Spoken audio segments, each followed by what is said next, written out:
गुरु गोविंद दो खड़े, काके लागू पाए, बलिहारी गुरु आपने, गोविंद दियो बताए।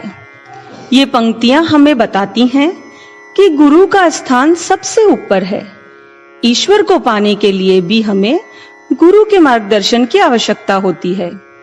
आज गुरु पूर्णिमा के अवसर पर मैं आपके सामने एक छोटी सी कहानी लेकर आई हूं, जिसमें यह बताया गया है कि एक गुरु के होने से हमारा जीवन कैसे एक उत्सव की तरह व्यतीत होता है। एक समय की बात है, एक शिष्य ने अपने गुरुजी से पूछा, गुरुजी, जीवन क्या है? बेटा, अगर आपके जीवन में गुरु नहीं तो जीवन संघर्ष है, और गुरु है तो जीवन एक खेल है। और गुरु के द्वारा दिया गया ज्ञान पूरी तरह से प्राप्त कर लेते हैं तो जीवन एक उत्सव है। यह सुनकर वह शिष्य पूरी तरह संतुष्ट नहीं हुआ और यह बात गुरुजी को समझ में आ गई। तो गुरुजी ने कहा, बेटा, मैं तुम्हें एक कहानी सुनाता हूं।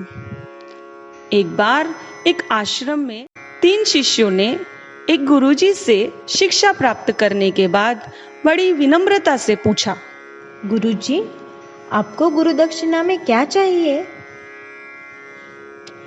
एक थैला भरकर सूखे पत्ते ला सकोगे? यह सुनकर सभी शिष्य चौंक गए और मन ही मन सोचने लगे कि गुरुजी ने कितना आसान काम बताया है। इन सूखे पत्तों का क्या मूल्य और क्या महत्व। और वो जंगल में सूखे पत्ते इकट्ठे करने चले गए। वहां जाकर उन्होंने देखा तो उन्हें थोड़े से सूखे पत्ते दिखे। वो सभी हैरान हो गए, आपस में बात करने लगे कि जंगल से सूखे पत्ते कौन ले गया। तभी उन्हें एक किसान दिखा। तब शिष्य ने किसान से पूछा, हम यहाँ सूखे पत्ते लेने आए थे, लेकिन यहाँ तो थोड़े से सूखे पत्ते हैं। क्या आपके पास और सूखे पत्ते हैं? नहीं नहीं, मैं आपकी मदद नहीं कर सकता। मैं तो पहले ही सूखे पत्ते इकट्ठे करके उन्हें खाना बनाने में काम में ले चुका हूँ। यह सुनकर सभी शिष्य गांव की ओर आगे बढ़ते हैं। वहां उन्हें एक व्यापारी मिलता है और वो व्यापारी से पूछते हैं, क्या आप हमारी मदद कर सकते हो? मैं आपकी कोई मदद नहीं कर सकता। मैंने तो सारे पत्ते बेच दिए।